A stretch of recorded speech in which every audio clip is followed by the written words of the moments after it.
It is such a pleasure to interview Steve Mera today. Steve, you are a paranormal specialist. You're one of the world's leading investigative researchers in paranormal phenomena and the contact phenomena, as well as, of course, alternative history and our ancient civilizations. You are on so many TV shows all the time and radio shows, I can't even keep track. I first heard you on Fade to Black, one of my personal favorites. Okay, yes, excellent show. Yes, Fade or Not all the way. You're the acclaimed author. You are the acclaimed author of many books, including The A to Z of the Unknown, Strange Happenings, and Paranormal Insight. And you are the CEO of Phenomena magazine, as well as the CEO of the Awakening Expo. That's right, yeah. I can certainly keep myself busy within this subject. My goodness, my head is spinning. No wonder you work till like 2 a.m. every single day. Well, yeah, that's true. There's so much to do. And of course, they're trying to get that information out on a regular basis around the world can be quite time-consuming. Yeah, absolutely. Because of your expertise, I'm just going to launch straight into showing you photos of my own contact experience. Okay. This was at Stonehenge. We were just telling you. I'm just going to show you a little photo burst. So this is, so you can see, Chris was driving the car, literally past Stonehenge. I looked out the window and said, oh my goodness, I didn't know we were driving past Stonehenge. So there it is. And this literally, as you can see, is 7:28. So you know how your phone takes a burst on accident. Yes. It just burst the photos out at 7:28 p.m. on the 25th of September 2015. That suddenly it went in the same burst. You see this appear, right? And then it's gone again in the next, although it's a bit blurry. And this was all part of the same burst. You can see it's still 7:28, right? And then there was this funny beam laser thing that occurred. Funnily enough, it looks like it's coming out of Chris's eye. Yes, but it's at the same latitude that odd-looking spherical craft was. And then we didn't notice it until after the fact. You can see the structure of the craft. And that is raw photo. Yeah. I can vouch to the fact I didn't edit it or Photoshop that. Interesting. I receive around about probably 600 photographs a day. Wow. From all over the world. Wow. Obviously, it's time-consuming. I have to flip through them sometimes. Sometimes they're usually mundane explanations. Yeah. However, what we do see is that a tremendous difference between the human eye and cameras. That we've always had this perception that the camera is like a human eye and is capable of capturing what we see. That has never, ever been the case, not even since the days of plate photography and the first camera was ever invented. There has always been an intrinsic way of being able to capture things via cameras and electronic equipment that the human eye is just not capable of obtaining. In fact, sometimes it's the opposite way around. People do see things, go to photograph it, and they don't appear on camera. That's what makes this subject so wonderful, I suppose, because it's so filled with so many wonders that we can't quite understand the concepts and the physics and the ideas behind it. One thing I can say is that the photographs that were taken there were done on a burst, as you would say. Yes. Which are taken extremely fast. Yes. Now, we do know that the eye oscillates at a certain speed, and phenomena can be tremendously quick. Flash of light. It's as simple as that. And if it's not correlating with our own oscillation of the eye, then we're not going to see these things. I assure you, there are plenty of things that is referred to as high-velocity anomalies, which do take place around the Earth. And only luckily that we managed to capture them. When incidents like that happen, camera bursts, the amount of how fast that camera had to operate to be able to capture that anomaly. Things are happening around us on a daily basis all over the world, but we don't perceive them. We just carry on with our lives because if we don't see them, we don't hear them, we don't interact with these things, as far as we know, they're non-existent. And that is not the case. I assure you they are actually right amongst us. So is it the next step of our human evolution and consciousness to further develop these subtle senses so that we are actually able to take in more of this phenomena all the time? Well, certainly people do have that already. It's not a matter of development. I think some people already have that. Maybe even some people have had it for a long time. We do know likelihood is that maybe our ancestors were better than us. I mean, when we look around ancient sites around the world and we dig up bones and archaeologists are going into different, ancient locations, one thing we can't measure from those things is what type of consciousness did our ancestors have? What spirituality were, how capable were they? We can't measure that in bones. All we can say is that they were 6'3" or 5'3", and this is maybe how they lived, but it tells us absolutely nothing about our ancestors, about their capabilities. Physically, psychologically, even in the way of consciousness. I think they were a lot more grounded, a lot more connected with the planet Earth than we ever are these days, and also with the various things within our realities around us. I think they were much more being able to conceive those things than we do today. However, we do get people now and again that have those spark actions when sometimes they just experience something which is quite unusual. And sometimes people are latched onto that phenomenon, that they continue to be capable of experiencing those things. It's like the doorway is just open just a little bit and never shuts quite. And sometimes they go through life experiencing the odd thing which interacts with them. There are numerous different realities around us, and I'm sure there's lots of different things that do go on. And occasionally, people are going to photograph them, people are going to experience them, but sometimes people experience them right through life. It's a very unusual phenomenon, but I believe it's metaphysical in nature. So the whole aspect of these things happening around us and in search of these things, it's likelihood it's right under our noses. I think the limitations lies within the human capabilities now. Yes. So what happened to me at Stonehenge? Was that a projection of my own consciousness? Or did that have to do with the positive magnetic anomalies? Oh, that's an interesting point. Well, it's an ancient site to begin with, and we do know that these locations are key locations on purpose. They're magnetically aligned, and we do know that the aerial phenomena is associated, now we do, with magnetic anomalies, and there could be an instant where these things are occurring, where they manifest or dematerialize. Could be that they're disappearing, could be that they're appearing in those locations. The incidents might happen so fast that we're just not aware those things are happening. And you may have just captured it just purely by chance because the camera suddenly went into this burst mode and managed to capture something at an incredible speed. It was able to photograph something at that particular time was happening. Maybe a few milliseconds later, it wasn't. But that's our conception of time. It might not be their conception of time. That manifestation might have been a long period of time for them. But to us and how we perceive our world, that might be a minuscule millisecond, but just able to capture on film. People have done this countless times on different devices worldwide. And you've had your own experiences as well. What's the psychology behind this ET contact phenomenon? Well, from what we know now, compared to where we've come from, it's significant. We are learning more. And I'd say certainly over the last 20 years, we've developed new areas of study, which really is progressing to the point where we are trying to recognize our own capabilities. In many cases, this phenomena it has to coexist with the experiencer. And sometimes there's a cooperation between the two that have to take place. And they come together to become an experience, which people report. What we do know that these areas of research in consciousness is one of the main keys as to trying to find out what is really going on here. For many years, we thought that the phenomena was always an external phenomena, a very nuts and bolts phenomena. And that it never really ever lied within the spiritual or supernatural realms. But now we know that this phenomenon certainly lies within that, more so than anywhere else. And of course, the understanding of this phenomenon lies mostly within the individuals, as opposed to it being just a totally external phenomenon at play here. Looking just in that field, the physical field, we're not going to get any answers. We're not getting anywhere nearer trying to understand what this phenomenon represents. We haven't done since the 40s, 50s, 60s, 70s. We're still in the same place. We might have another photograph, another video. It's just another stone to add to the mountain that was already got. It doesn't deliver the answers until we start looking inwards and the capabilities of the human mind, consciousness, spirituality. And then we start to connect the dots. Things start happening, start to realize that, hang on a second, this phenomenon doesn't represent something extraterrestrial origin, traveling the distances of space and coming to planet Earth, and it's a nuts and bolts craft.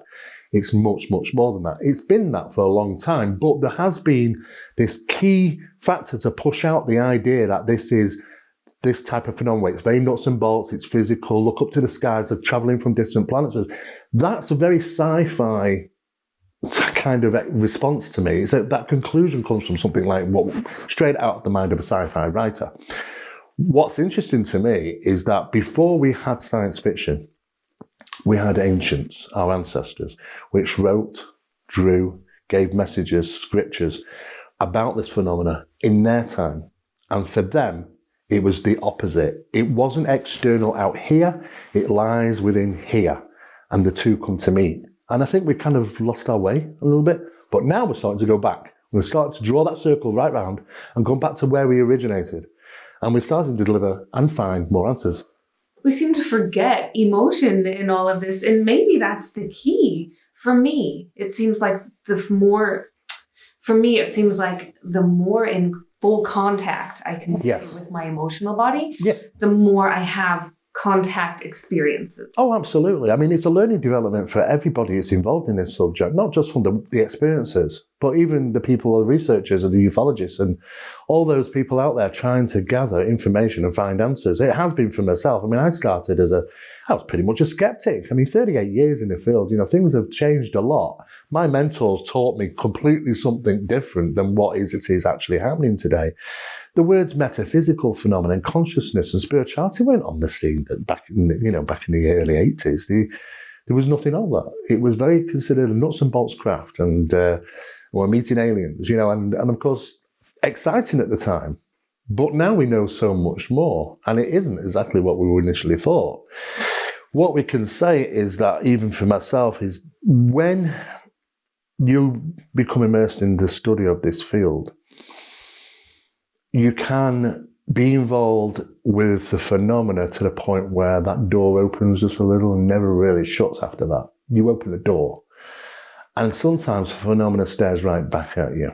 And in that case, you can go from a person who's never experienced something in their life to, we get this on a regular basis. They let us know they're around. And that can consist of multiple things, be it UFOs that are seen in the sky or light phenomena, paranormal occurrences, just strange and profound, unusual things. And you think, did you just see that? One of those moments. For people that have been immersed in the field for a long time, sometimes that happens. It happened for me. I turned from a skeptic. I mean, I spent probably around about 16 years in the subject as a skeptic because I was trained to be a skeptic. I was trained to find rational explanations. I was trying to look for answers because that's how we're taught academically. It's wrong. I admit that it is wrong because we are already confined. We ought to try and bring things into our area when we're dismissive of others, and we could never do that in this phenomena, especially regarding aerial phenomena, UFOs. I mean, yes, it's been going on for thousands of years. This isn't just a new phenomena. But as soon as we start categorizing this is UFOs and it stays in this box, and this is what we've been doing for a long time, ufologists have had one arm tied behind the back, restricted, and this is why we're not getting any answers, because we were ignoring the paranormal, the spiritual, the metaphysical, and the supernatural. Because we don't want to get into all that ghosty, weird thing. We'll just stick to the extraterrestrial stuff. We're not getting any answers because we're not looking at the full picture. We need to look at all these things, turn them all into one box, call it phenomenology, because that's exactly what it is. It's part of life. And study it that way. And then we start to reveal answers about consciousness. I've come to experience things myself. I know intrinsically when some things are around. I can sense them now. But it's like a taste of a lemon. You kind of never forget the taste. And when that returns, you kind of go, oh, there's something around. For me, it took 38 years being in the field, and I can honestly turn around and say now I've witnessed phenomena firsthand. I know it exists. And I know there's a connection between the observers and the people that experience these things and the phenomenon itself. To get to that point, you've got to spend a lot of years of ticking off sheets and looking at different things and eliminating them. It's the only way to do it. We are getting closer to the truth about this phenomenon, and I believe it lies within the quantum reality, the quantum field studies, and I think we're starting to get closer when we talk about other realities. Other realities are right under our noses and we're not even aware of. Yes, we see it all the time with the Mandela effect, this kind of bleed through or glass walls effect as well. Absolutely. I love your holistic approach to the whole phenomenon itself and taking into account the paranormal as well as the extraterrestrial, as well as the emotional, etc. What are the implications for humanity as one multicellular organism when you take that whole picture into account? Well, it would be great if everybody was on the same level. This is a problem with humanity. We're so diverse in thinking, in behaviour, in beliefs. I think we need to become a bit more unified, because we do know there's strength in unification. We do know if we've got 1,000 people with that certain thought on the mind, it can make a difference. And it is not a rule book. Life has never been a rule book. We thought it was. We're born, we live our lives, we pass away. And it's that rigid. But when you research this, you'll find that I can bend life. I can change it. I can manipulate. I can't break it, but I can make it differ, bend and change in my direction through positive thinking. And by doing that, you will change outcomes now and further on in your life. You can manipulate them to some degree if you are in that mindset. Imagine you get 1,000 people that same mindset and what they can be delivered. That's the problem we have as a society today. We were all diverse thinking about everything else. But years ago, what did we have to think about? We built ancient sites. We all kind of had the same ideas, the same thoughts. More unification was taking place there. They were a lot more grounded than we are as a society today. I think we've got to discover ourselves. I think we've got to find where we are and where we fit in this.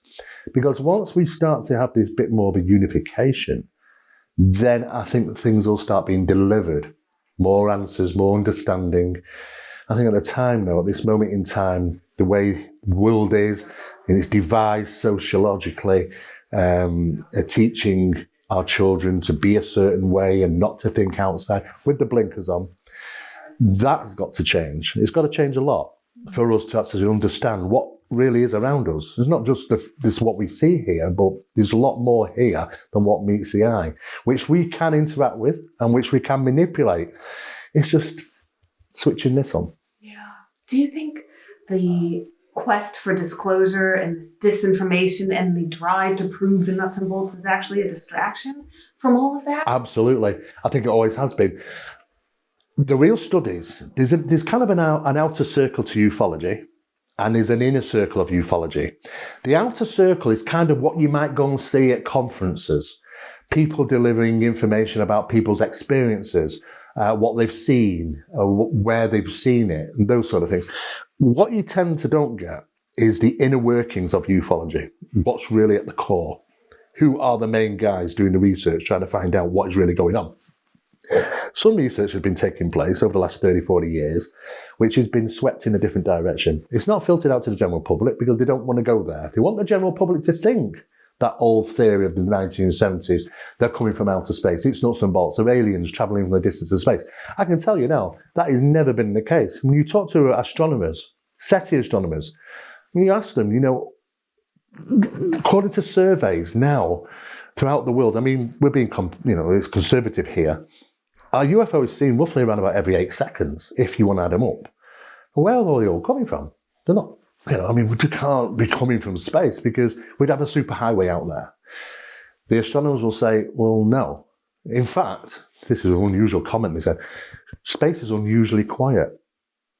We know we have an ionosphere around Earth. Anything that passes through that ionosphere leaves trails like boats in the water. It leaves a wake. It leaves an electronic disturbance, which are easily measurable through the equipment that we have. Doesn't seem to be the case. So where are they all coming from? I think they've been here, right here all the time, right under our noses. And we have this concepts and ideas of this phenomena coming from other planets in that literal sense because we've been taught to, because that's where the authorities would like us to focus our attention on. What they don't want us to focus our attention on is the ancient past, the spirituality, the consciousness that we can make a difference, that we can make changes through here, not without physical force, just by here, by doing this. That's the concept that I think they want to transition us away from, because this phenomenon will interact with those type of individuals, which means it's a whole new concept that comes to light. And we recently hear, when we talk about these experiments by the government that are looking into UFO phenomena, that sometimes they've been concerned about the spirituality of it, the supernatural of it. In fact, they had old reference names, WSFMs, on CIA documents. People running around for years going, what the hell is WSFM? Is it some secret program? Is it some establishment? No, it was from one department to the other in the CIA, and they didn't even understand what the phenomenon represented because of its physics. So they called it weird science and freaking magic. It's as simple as that. It was just from one department to the other. But people didn't know what that was. And they didn't know what that was because they don't understand the physics. We have to throw out the physics that we know and start filling it up with the physics that we kind of don't know, because that's the only way forward, because there's a new concept and there's a new phenomenon on the block. And the only way to learn and understand that is to try and not forcefully fit it into what we know, but to kind of put that aside and say, let's look at this, let's accept this, because these are the ancient teachings. These are the things that have been interacting with humanity probably long before we were even on this planet ourselves. They will always seem to be intrinsically here. You can call them the sky gods, the daemons, the archons, the jinn. You can call them all these wonderful different names, but the phenomenon remains the same. Different terminology and different feelings and beliefs gets mixed in the pot. And now you've got people saying, oh no, let's not go down that road because it's a bit spiritually and supernatural. Well, yes, it is. But isn't life? It's no different. Aren't there a lot of things we can't explain? And to me, some of those things are the best parts of life, like falling in love. Exactly. What is that? It's people say, well, it's a psychology, it's a chemical reaction that's taken in the brain, it produces this emotion. So, yeah, but it's tangible, it's measurable. A lot more to it than just what meets the eye. We're limited. We're strangely limited to human beings that with the senses that we have, microscopically compared to what is around us. I agree, but I also find that we limit ourselves. We're our own worst enemies, and if we just stepped out of our own way, both individually and collectively. I totally agree. Wow. Absolutely, but we're forced to think that way. We are forced to think in a certain way, follow a certain path, don't stray off the path. And unfortunately, society's like that. It forces you down this path so people continue to do the same thing. You've got to get off the path. You want to make a difference, you want to change your life, you want to really know what's going on in the world, do it for yourself. Don't follow the path. At the end of the day, everybody's individual. Everybody wants to learn about this phenomenon. They can easily do it. You don't have to learn it from a book. You don't have to watch television. You don't have to go on the internet. Just get out there, experience life for what it is, because it's right here, right now. It's around us. We can experience that if we want to. I agree. I've had my own experience of digressing from the path and following my own path, but I find I have to face my fear in doing so. Yeah. You've obviously been doing it for 38 plus years. Have you also, do you feel you hit plateaus of fear and you have to keep sort of beating your head against that ceiling? Well, first of all, it was about academic circles. I was involved in a number of academic circles and private studies into this subject. We've been involved with think tanks and experiments which are not in the public domain, not likely to be put into the public domain because of the results that are obtained, which indicate that there is much more around us that can communicate with us should we open that door a little. However, we do also know that this phenomena has an intrinsic side of doing what it wants to do. It's kind of, it is no good, there's no bad, it's just, this is it. Like meeting a person on the street, it's the same thing.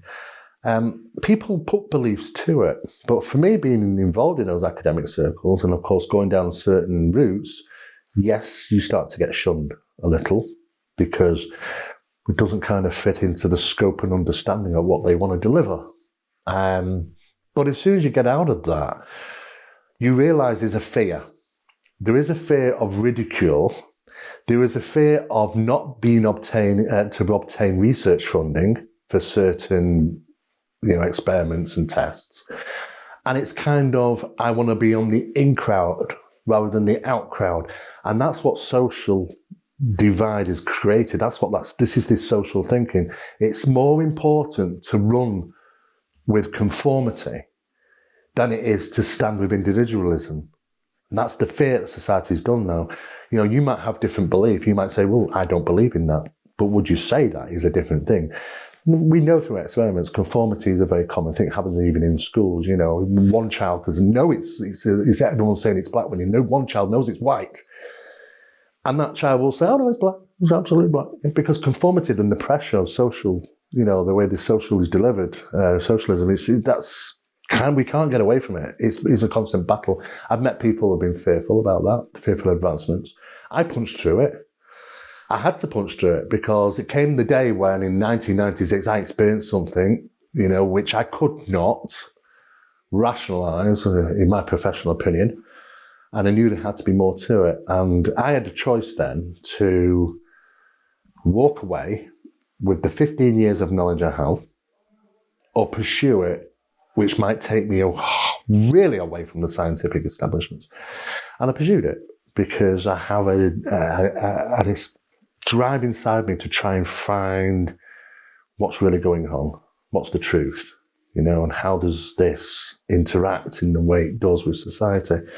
And once you go down that road, then you kind of are rewarded by the phenomena. It's the only way I can explain it. You kind of, hey, you're on the right route. Here's a little treat. And this is how it seems. It sounds silly, but this is how it seems. But once you get involved to that point, then the phenomena seems to know you as personally you, and it kind of interacts with you. It doesn't really leave you. I never used to have experiences, but now, once I've opened that door, there's a continuation.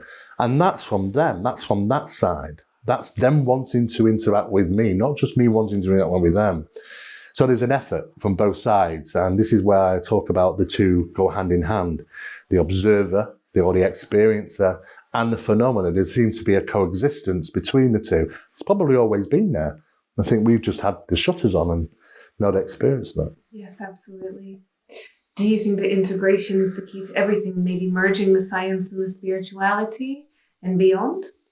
Well, if you go back in the science and the spirituality concept, are they really that divided? I don't think so. I mean, in fact, if you go back in time to where kind of the ideas of science came along, it was based on the principles of spirituality in the first place. We just tore it away and said, let's look at it, the nuts and bolts of this, when in fact we only need deliverance half the picture here. We are learning more about the science, but it's taken us back to spirituality. We've come full circle. We have to go back and understand the old stuff to understand the new stuff, in a sense of speaking. We're not going to achieve this pushing forward against this phenomena which interacts with us. We've got to congeal with it, fit with it, mold with it, understand it. And that's going to take some time because people are very rigid and very forceful. Their ideas of science can answer everything. And of course, we know that science can never answer everything. And there's still many wondrous things out there where we're scratching our heads going, well, we haven't got the answer. Science don't have a problem saying we don't have the answer. But for me, I want the answer, so you have to look elsewhere for it. Just because science didn't deliver it, you don't give up. Go somewhere else and look for it. What do our ancient history and indigenous cultures tell us about our current interpretation of this phenomenology? Oh, massively different. Well, there are good sides and bad sides as we would perceive it nowadays. In ancient days, there was a lot of sacrifice. There was a lot of, I don't know if you even want me to tell you this, Okay. In ancient days, there was a lot of sacrifices, a lot of blood worship. In fact, even Stonehenge itself was a sacrificial altar. But the ancients were heavily involved in the worship of serpent gods. They were kind of the first guys on the scene. The research can only go back to about 700 BC. So this isn't no new phenomena. But serpent gods would tend to be the first guys on the scene. And a lot of the ancients associated themselves with the worship of that and the sacrificial, the sacrifices to the gods. And it was a blood worship that was going on all around the planet. However, the other side of this was that they knew and were given information how to converse with the gods. And how to do that was a process. And that process was really only given to the highest, the high priests, the pharaohs, the kings of old. And it was a secret. And that secret has been cherished and guarded for thousands of years. we know that the process of frequencies, resonant frequencies, in certain locations, under certain conditions, seemingly takes the light body, or the second part of ourselves. We have the physical side to us, because we consist of two parts, and the spiritual side of us, you can call it what you will, but there have been different names in the past. I think the Egyptians referred to it as the light body. In fact, the wording light body is called the car. And you actually think, well, where did we come up with that name for a car? I mean, what is a car if it's nothing but something which transports you from one place to another? Think about that. So they were seemingly, or had the capabilities to communicate with this other reality. The Egyptians did it. They spent all their lives fascinated with death, because they were fascinated because of communicating with these spirits, these entities, these gods, because they knew how to. They were given the secret information on how to do so. The same for the Mayans and the Aztecs and the Incas and all around the world. And we even find it in China and India, all doing exactly the same thing. Same ideas went around the whole globe at around about the same time. They had a different concept. They had a concept of understanding this phenomena. Yes, there were aerial phenomena in them days, as well as light phenomena. They're still witnessed. Witnessed these things myself in ancient sites as I've travelled around the world. I've been to countless countries. And when you visit these locations, you realise very quickly some of them are still very much active. A lot of them were self-destroyed.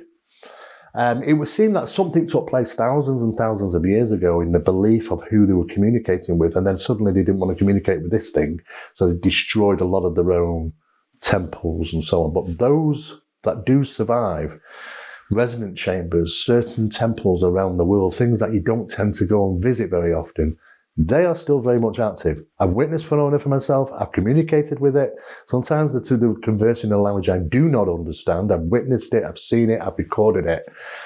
It happens. It's real. Those places are still active. Some people do know that. But they were communicating with something which might be associated to light phenomena, UFOs, the gods from the skies, call them what they will, for a very long time. And the same phenomena is kind of present even nowadays, with just that method of communication has changed.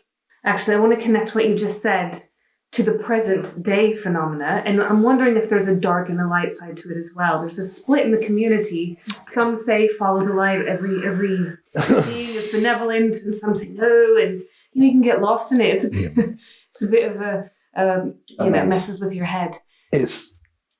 Regarding discernment, regarding the ideas and aspects of what this phenomenon represents, does it have a good side, does it have a bad side? What I can tell you is, from the research and that the experiments I've been involved in over the years, and these are dealing with very high academic people, is that there's a huge amount of deceptive phenomena within the realms of the paranormal, supernatural, spiritual.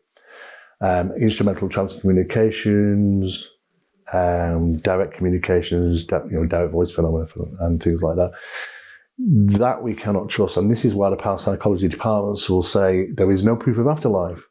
But if you hold them to it and pin them down on it, and they know that there's proof of instrumental transcommunication with something which can converse. But the problem is that, when we started into studies of fields like this, and I have been involved in these areas of communications, when we set out 20 questions to ask them, they answered the questions before we gave it them. All 20. And they were right. So they know what we're thinking.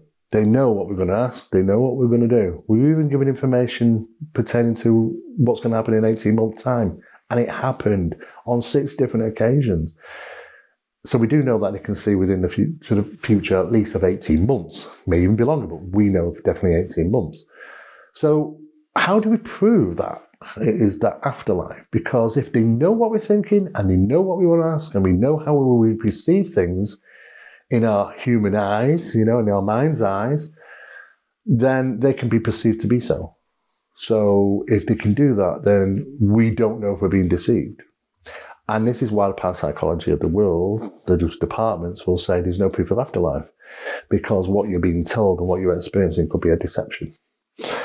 And that is where we stand today, currently.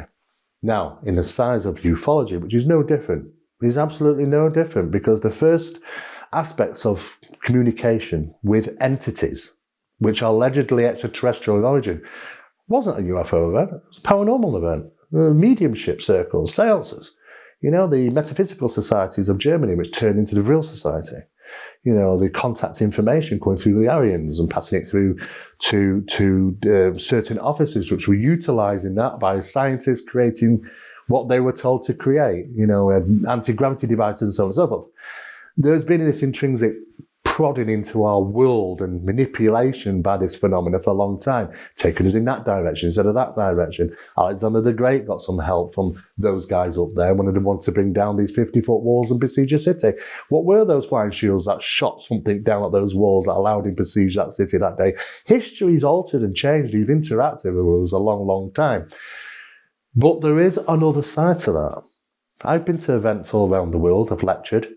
Sometimes you go to certain places and it's all this love and light, and I really understand that. People do have some fantastic experiences. But I think that there's a divide between this phenomena. I think, and I can only best put it is, there was a researcher, a very well-known researcher called John Keel. He investigated the Mothman prophecies. He wrote a very interesting book called The Eighth Tower many years ago, which fell in line with a lot of Jack Vallee stuff and Transformations, his book. And they both came up with theories. Exactly the same thing, but it was laughed at them days. He wasn't considered serious. And this was, there are different types of entities which might be perceived or conceived to be UFO associated. Some fall into the infrared side, some fall into the ultraviolet side. Those that fall in more to the ultraviolet side are those experiences which are more spiritual, angelic, nice experiences. You feel that compassion, you feel the experiences and the emotions. The other side of the coin is the darker side, which you could say, sounds like a Star Wars film, but it is as simply as that there is this, this intent. And those are on the infrared side, or those that kind of aren't good experiences. So all we've got to do is look at the Colaris UFO incidents from 1977-78. These lights were being fired down. These objects came from the sea, of course, like they do many times, because what people think is, when you think UFO, you go up. And what you don't do is go down, because the UFO phenomenon is really more associated to the ground than it has ever been the sky. But just people, that's just a modern concept, it's the sky phenomena. However, these lights were coming down from these objects, penetrating buildings. Villagers couldn't get away from it. There was no escaping it. It was hitting them whilst they're lying in bed sleeping.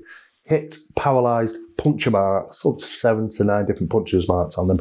The iron was taken from the body, of course. There's a good reason. They've been doing this for a long time, this evasion to iron, and they do these things a long time.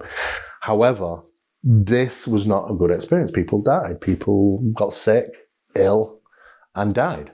And exactly the same thing happened some years later in India, and they tried to cover it over and tried to say it was a swarm of bees. Apparently, it was a crazy idea, but exactly the same thing in a small village, which wasn't police, wasn't military, didn't have no military presence, and exactly the same thing. There was these agendas that happened. I mean, we got to even talk about the mutilation phenomenon. The cattle mutilations, the animal mutilations, and God forbid, the human mutilations, which is really a taboo area in this subject, but it's true. It does happen. I was invited to a meeting in this country in 1993 around a circle of people when I was delivered information on 6 cases, and they were real. These incidents are very hush-hush, and people don't want to hear about them, but there is a darker side to this subject. So when I deliver the subject information, I deliver it for what it represents, good and bad. It's like meeting somebody down the street in the dark night. We don't know the content. And that's what we're faced with today. So my job is to say to people is that there's a way of understanding the difference between the two. This phenomenon can glamour. It can put on a wonderful light show, and you're drawn to it. You go, it's fantastic, it's wonderful, and you're taking a few steps forward, when sometimes you should be taking a few steps back. When it's going like this, it's like the magician's hand. And the researcher of mine will say this constantly, my fellow researcher, Barry Fitzgerald, the light show's on, watch the hand, but you're not looking behind here and what's going on. Most abduction phenomena cases do take place like that. There's this perception of being glamoured and, not quite, understanding what you're perceiving, those sort of things. And then they can mess with this and your perception. So it becomes very, very difficult. But yes, there is a kind of those that believe in the love and light, those that believe, it's all bad. It's not all bad. It's not all good. But there are ways of understanding that. And one of the biggest things is this refined sugar business. Because when I'm out there working in the field, this refined sugar, I starve myself from for 72 hours. Because what it does is it causes an adrenal weakness, the sugar. So in other words, what that's doing is disconnecting you from your fight or flight response. So, when we have all those, it's exactly the same with the paranormal. When we're suddenly in a location and all the hairs stick up on your skin, that is your body telling you something. That old, intrinsic survival sense is kicking in and saying, just because you can't see it, hear it, feel it, doesn't mean it's not there. And sometimes something is there. And your body, which is your skin, it's the biggest organ on your body, is going to tell you. But if you disconnect yourself from it, how are we supposed to understand if it's good, whether friend or foe? It's there. That's what it tells us. That's why people have those experiences. In the paranormal, in the ufological, it's there. And when people are forgetting it, getting crucified by the phenomena in some cases, because they're so divided from themselves. What the body's trying to tell you is warning mechanisms. If you don't and you feel good, that's okay. But if you have those warning devices, it's take a step back. And we've learned to do that over the years. People need to not be disconnected. Unfortunately, the things we eat and drink is causing disconnection between us and that world. And we talk about the ancients. They weren't poisoned by these things we eat and drink and smoke or breathe these days because they didn't have it. They didn't have those things. So the body was more in tune with what's going on around them, much more than we are today. That brings me around to that beautiful word I love called sentience. That's it. That's sensations exactly in the body, right? The sensory system. Yes. Much greater than the traditional 5, I believe. What do you think absolutely. More so. I mean, people used to talk about the 6th sense. It's actually more than that, beyond that, to be honest. But we were only talking about touching to the 6th sense now, as science progresses into that psi field, should we say. It consists of much, much more. We can become like cells of a battery when we are in groups that have similar thoughts, similar feelings.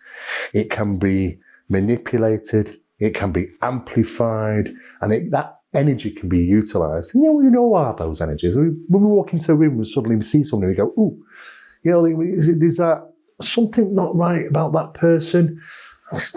It's there. Information, we've got to listen to that. Sometimes we don't need that survival sense anymore. We got lazy.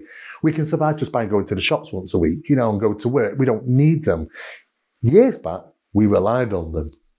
Those things that were told us we were being watched, sometimes could have been from a predator. We were being watched. We could sense we were being watched. There was all those mechanisms of survival sense which we understood and recognized. We were in tune with planet Earth. We were in tune with the other frequencies. We were in tune with the other realities around us. But now we are become fixed-sighted in one reality, in 3 dimensions, and got the blinkers on, and the things that we've grown up with, eaten and drank and stuff, is disconnected us more and more and more and more away from the source. And now we're scrambling to try and get back to it, trying to understand what is it all about. Well, we're just going back to how our ancestors probably were, and we've got to understand how they did those things. It was natural for them. For us, we're going to have to put some work into it, I think. This ascension movement you see a lot, in the spiritual community. Do you believe that we're in the middle of a great awakening? A lot of people have asked me about this spiritual waning. It's been going on for a long time, actually. It's longer than we actually initially thought. It's not something new. The idea and concepts behind this was going back some time. However, what tends to be happening nowadays is that there is a distrust of what we're being told. There's an understanding of really now of what we're consuming and the society that we live in.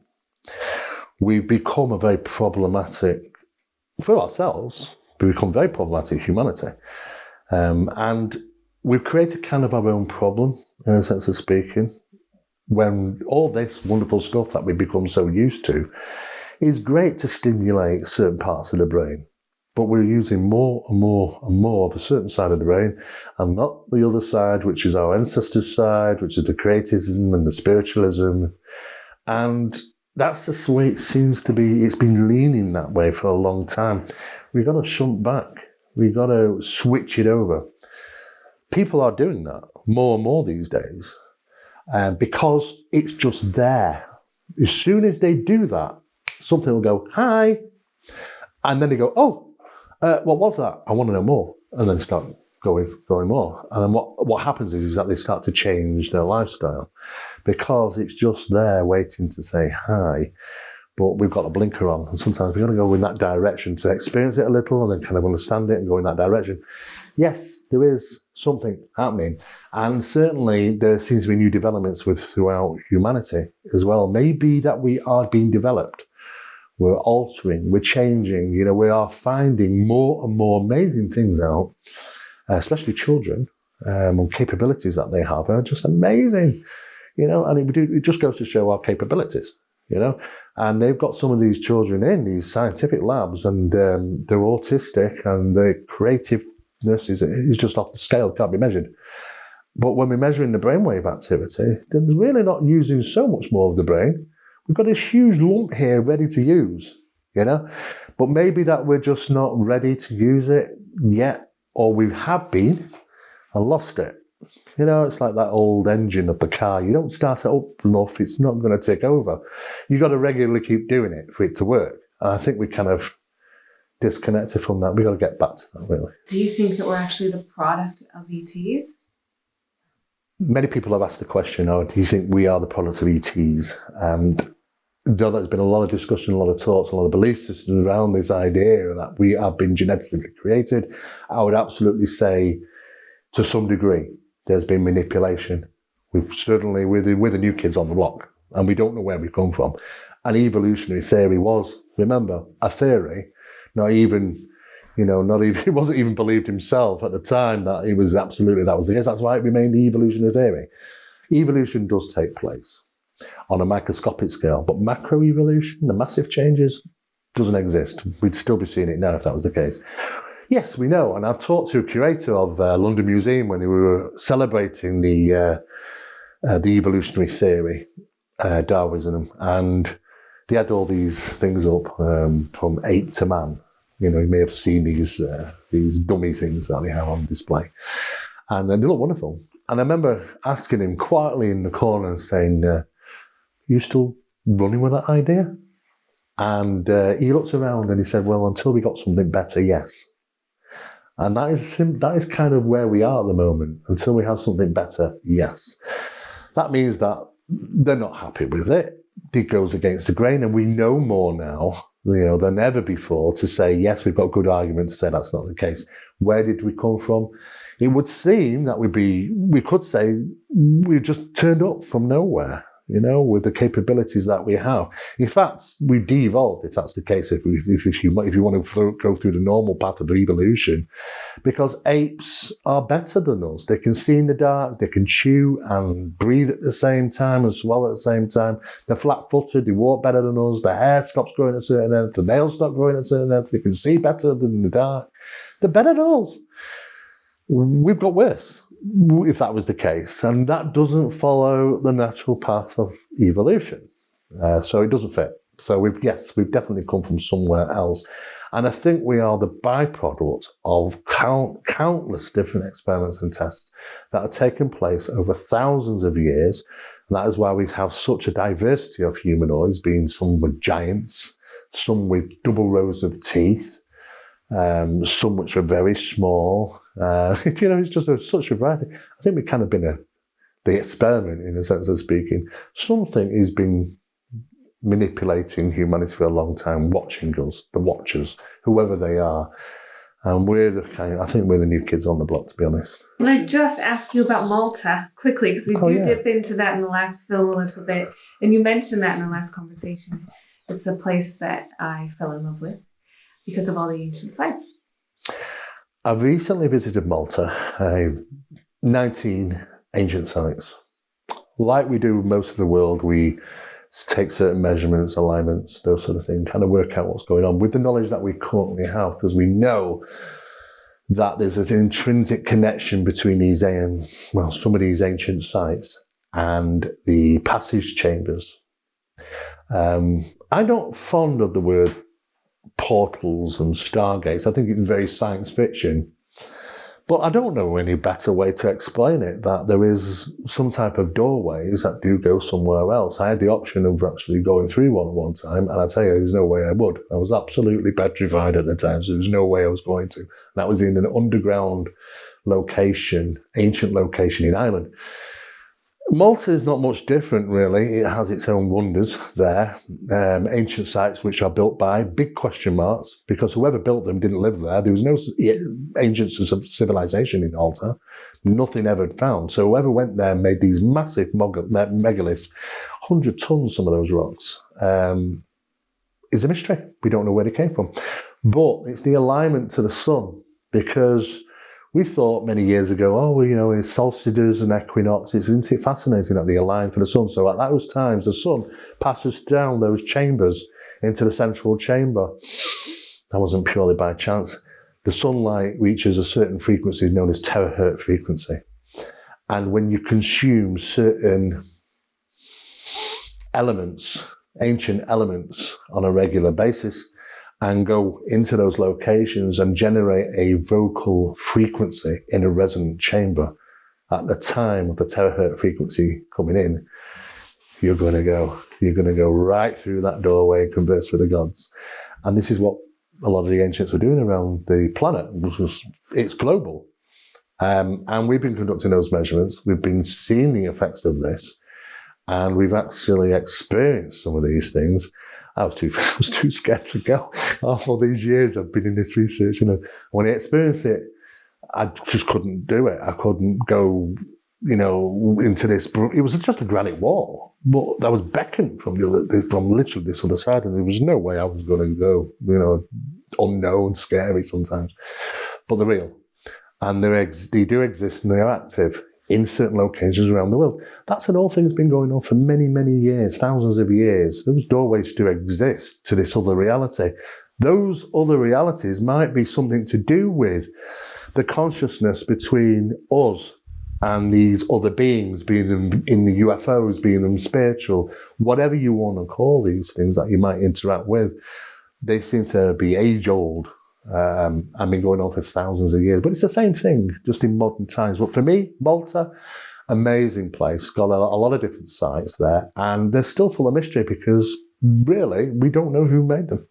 So if I tie that all back into what is the most cutting edge piece to this puzzle, can you tie that up in a succinct final soundbite? Cutting edge piece to this. Yeah. Okay. So we're gonna just here's some. What's the meat? I'll give you some meat. There's a meat on the bone. There is some cutting-edge research that's taking place in this field that people aren't talking about very often, and that is that we now have the technology to understand how this phenomenon is interacting with planet Earth. We've had this messages for many years, look after planet Earth, look after... It seems to be this total one-liner that comes from all these contact experiences.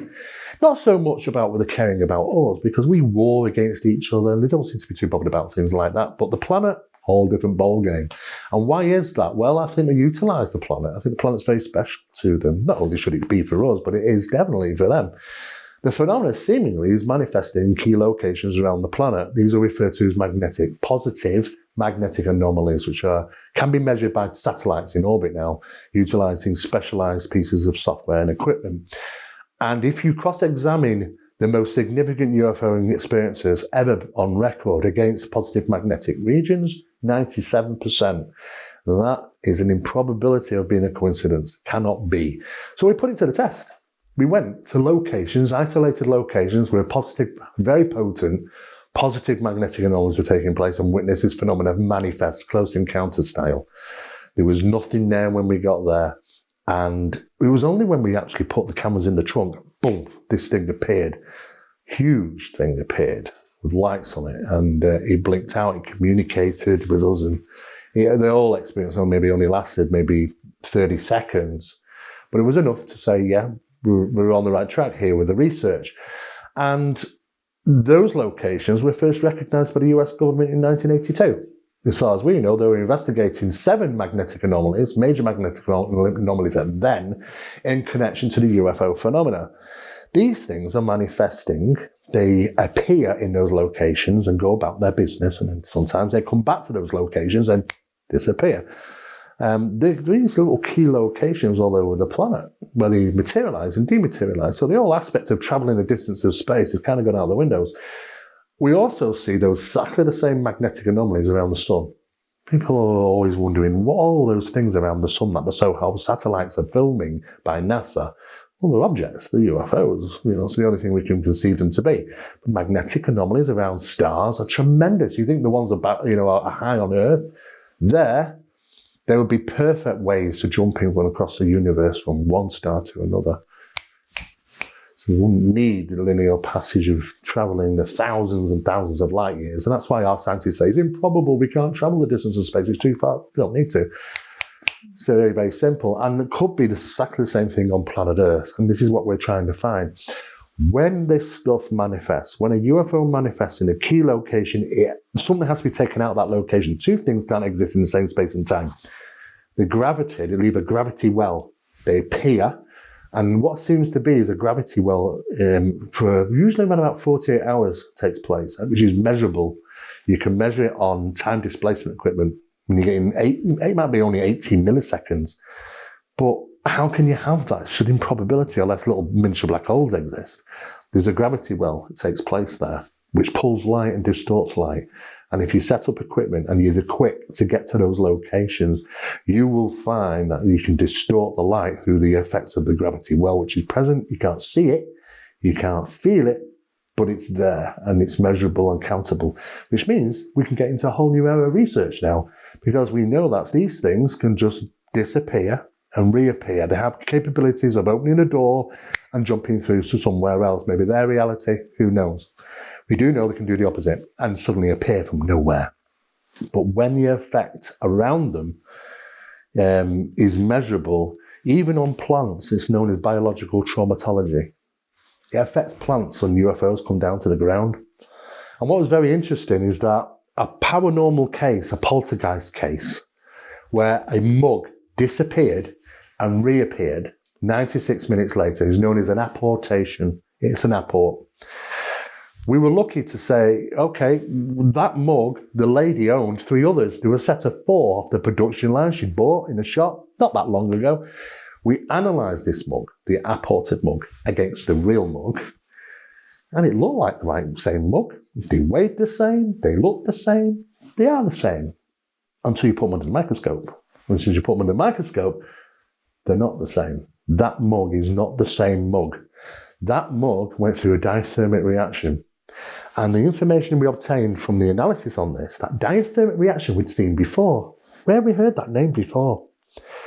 When we go back to plant traumatology, when a UFO has come close to the ground, when it's manifested, come close to the ground and affected the plants, the analysis on the plants, diathermic reactions, diathermic incidents took place in the mug and in the plants. So seemingly, that would mean that the manifestation of a mug in the paranormal field and the manifestation of a UFO close to ground utilising the very same physics.